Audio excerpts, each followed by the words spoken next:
जय हिंद दोस्तों, स्वागत है आपका एग्जामर्स में। मेरा नाम है दीपक मालविया और मैं आपके लिए आज लेकर आया हूँ वैदिक सभ्यता, जिसे ऋग्वैदिक सभ्यता या उत्तर वैदिक सभ्यता भी कहा जाता है, के टॉप 40 क्वेश्चंस। ये 40 क्वेश्चंस हर एग्ज़ाम में वार वार रिपीटेडली पूछे जाते हैं। तो चलिए शुरू करते हैं। हमारा आज का पहला प्रश्न है, किस संत ने अद्वैतवाद का प्रतिपादन किया था? अद्वैतवाद का प्रतिपादन किस संत ने किया था?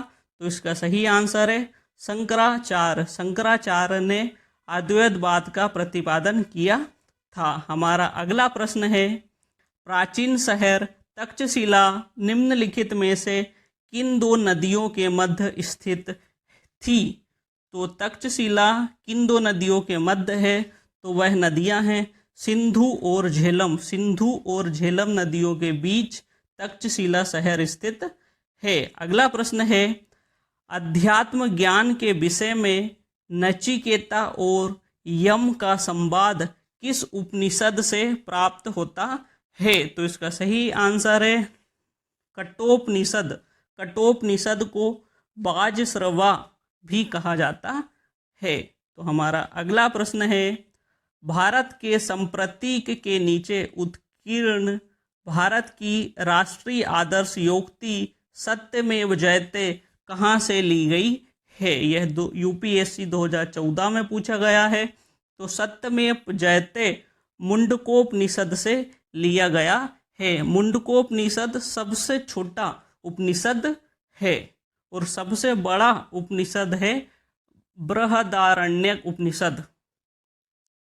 अगला प्रश्न है, ऋग्वेद के संदर्भ में निम्न युग्मों में से कौन सा एक सही नहीं है?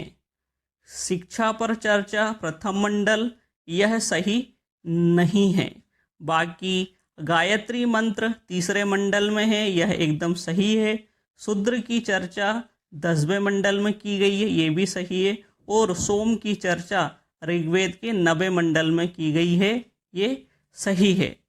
तो अगला प्रश्न है, निम्नलिखित में से कौन सा अभिलेख ईरान से भारत में आर्यों के आने की सूचना देता है?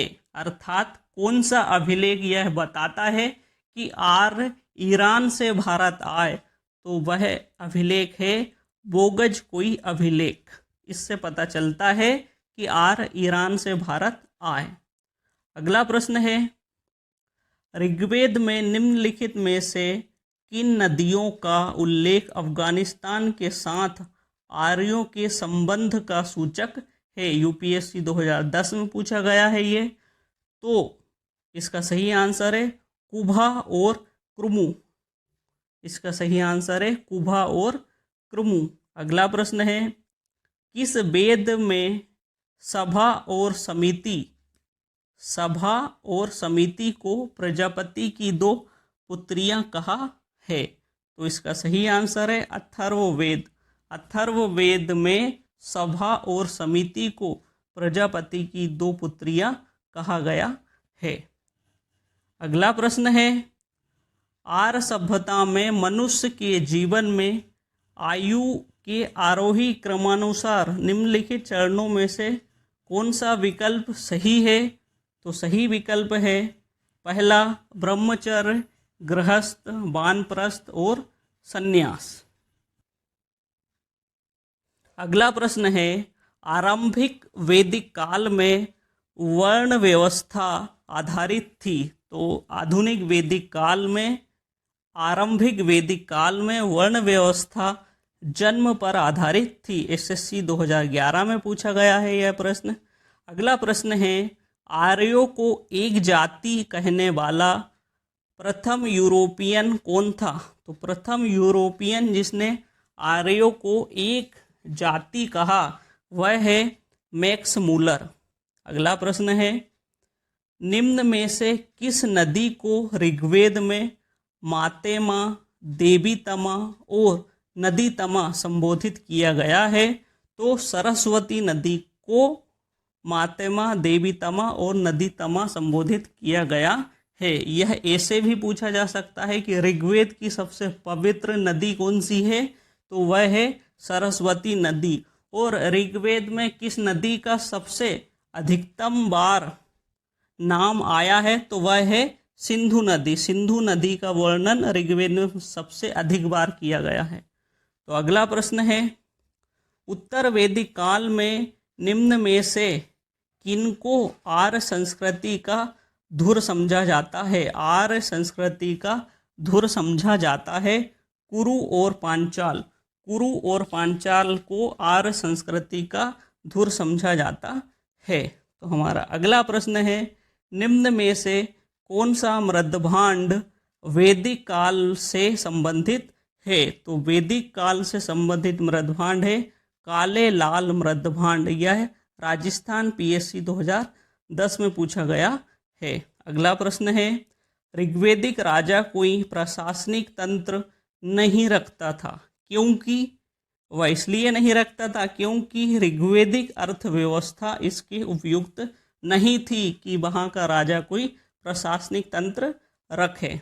अगला प्रश्न है, निम्नलिखित में से किस उपनिषद में इतिहास पुराण को शिष्यों को पढ़ाए जाने वाले विषय की सूची में सम्मिलित किया गया? तो किस उपनिषद में इतिहास और पुराण को शिष्यों को पढ़ाए जाने वाले विषय के रूप में लिया गया? तो सही आंसर है छांदोग्य उपनिषद।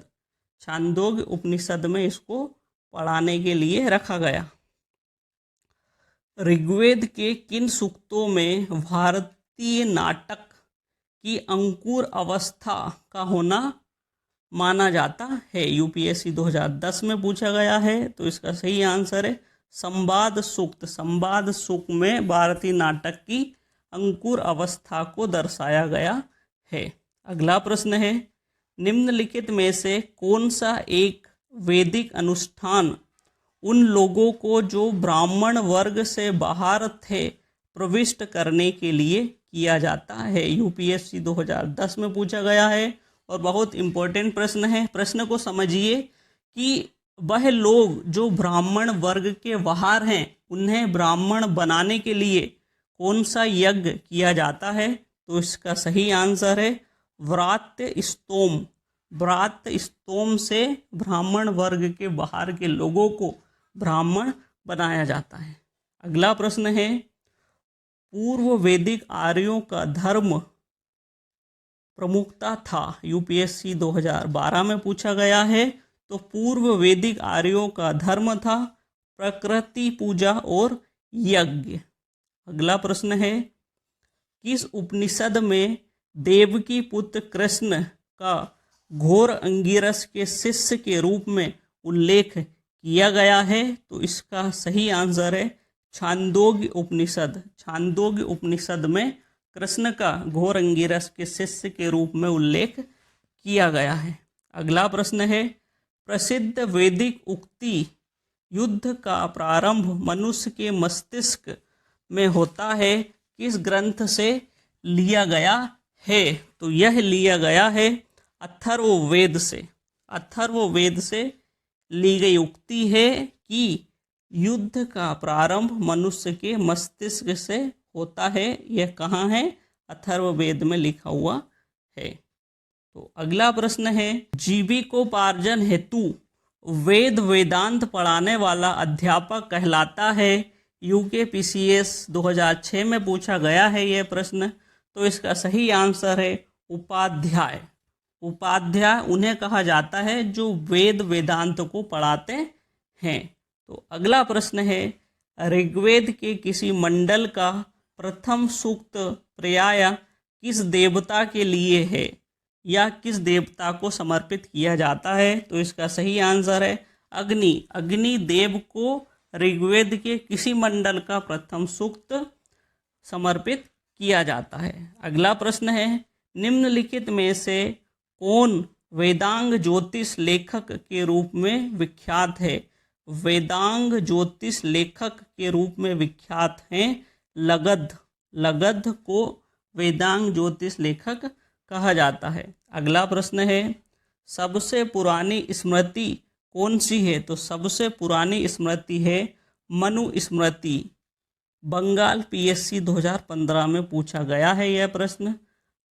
अगला प्रश्न है, वैदिक साहित्य में इनमें से कौन सा सही नहीं है? तो इसका सही आंसर है वेदांग। वेदांग को वैदिक साहित्य में सम्मिलित नहीं किया जाता है। बाकी ब्राह्मण ग्रंथ, आरण्यक, उपनिषद ये सभी वैदिक साहित्य में सम्मिलित हैं, लेकिन वेदांग वैदिक साहित्य में सम्मिलित नहीं है। अगला प्रश्न है, मानव आत्मा का एक शरीर से दूसरे शरीर में गमन किस वैदिक साहित्य का विश्वास है?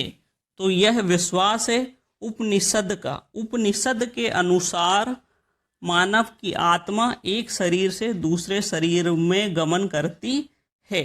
तो इसका सही आंसर है उपनिषद।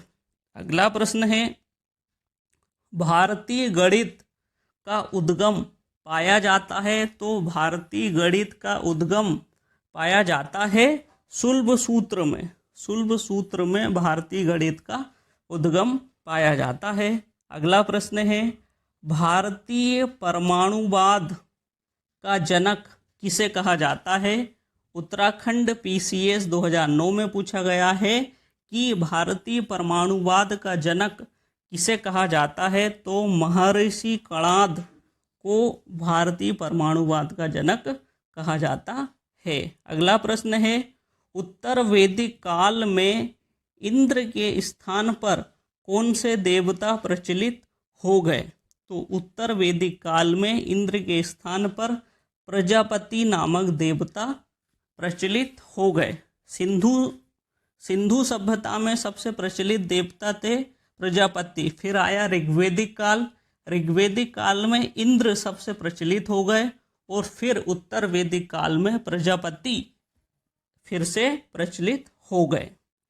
अगला प्रश्न है, उत्तर वैदिक काल के किस नगर में प्रथम बार पक्की ईंटों का प्रयोग किया गया?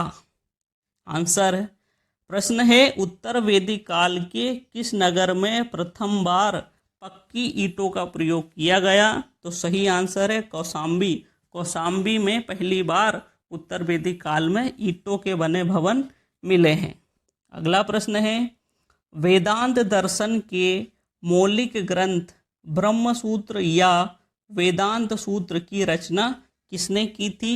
तो इसका सही आंसर है बदरायण। अगला प्रश्न है, आर्यों के मूल स्थान के संबंध में सर्वाधिक मान्य अवधारणा है? तो आर्यों के मूल स्थान के संबंध में सर्वाधिक मान्य अवधारणा है मध्य एशिया, और यह अवधारणा है मैक्स मूलर की। मैक्स मूलर की अवधारणा है मध्य एशिया।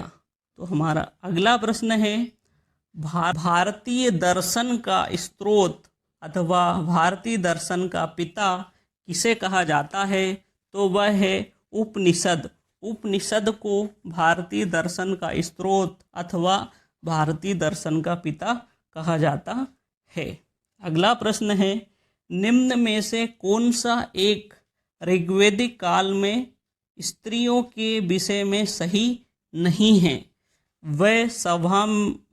वे सभा की कार्यवाही में भाग लेती थी, यह सही है। वे यज्ञ का अनुष्ठान करती थी, ये भी सही है। वे युद्धों में सक्रिय भाग लेती थी, यह सही है। उनका विवाह यौवनावस्था से पूर्व हो जाता था, यह गलत है। तो कौन सा सही नहीं है? चौथा वाला सही नहीं है। अगला प्रश्न है, वर्ण व्यवस्था जाति व्यवस्था में कब परिणत हो गई थी? तो उत्तर वैदिक काल में वर्ण व्यवस्था जो थी वह जाति व्यवस्था में परिवर्तित हो चुकी थी। अगला प्रश्न है, किस कारण से गण संघ क्षेत्रों को वैदिकोत्तर काल में मलेच्छ देश के रूप में इंगित किया गया? तो इसका सही आंसर है वैदिक कर्म कांडों से विमुखता के कारण इन्हें मलेच्छ देश के रूप में इंगित किया गया। अगला प्रश्न है, निम्नलिखित को सही सुमेलित करें। पुरुषसूक्त। पुरुषसूक्त क्या है? पुरुषसूक्त ऋग्वेद का एक अध्याय है। ईशोपनिषद यजुर्वेद का एक अध्याय है, गोपथ एक ब्राह्मण पाठ है और वेदांग यास्क का निरूपण है। तो इसका जो सही आंसर है वह है 4, 3, 2, 1। ठीक है, तो हमारा अगला प्रश्न है, वैदिक काल में 8 प्रकार के विवाह होते थे। कितने विवाह होते थे वैदिक काल में? वैदिक काल में 8 प्रकार के विवाह होते थे। उनमें कौन सा विवाह प्रेम विवाह है? तो उस समय कौन सा विवाह प्रेम विवाह होता था? तो इसका सही आंसर है गंधर्व विवाह। गंधर्व विवाह को प्रेम विवाह कहा जाता था। अगला प्रश्न है, सुमेलित करें। तो इसमें है दर्शन और उनके प्रतिपादक। किस दर्शन का प्रतिपादन किसने किया था? तो सांख्य दर्शन के प्रतिपादक हैं कपिल मुनि, ये सही है। न्याय दर्शन के प्रतिपादक हैं गौतम मुनि, ये भी सही है। वैशेषिक दर्शन के प्रतिपादक हैं कणाद, जिन्हें उलुक कहा जाता है। योग दर्शन के प्रतिपादक है पतंजलि, ये सही है। पूर्वी मीमांसा दर्शन के प्रतिपादक हैं जैमिनी और पश्चिमी मीमांसा के प्रतिपादक है बदरायण। यहाँ यह वीडियो समाप्त होता है। यहाँ मैं आपको वैदिक सभ्यता के टॉप 40 क्वेश्चंस बता चुका हूँ। यह पार्ट 1 है। इसके बाद मैं पार्ट 2 भी लाऊंगा, जिसमें आपको और टॉप 40 क्वेश्चंस बताए जाएंगे। अगर आप ये टॉप 80 क्वेश्चंस कर लेते हैं तो आपका वैदिक सभ्यता पूरा कंप्लीट हो जाएगा। अगर आपको वीडियो अच्छा लगा है तो चैनल को सब्सक्राइब कीजिए और वीडियो को लाइक कीजिए और शेयर कीजिए। धन्यवाद। जय हिंद।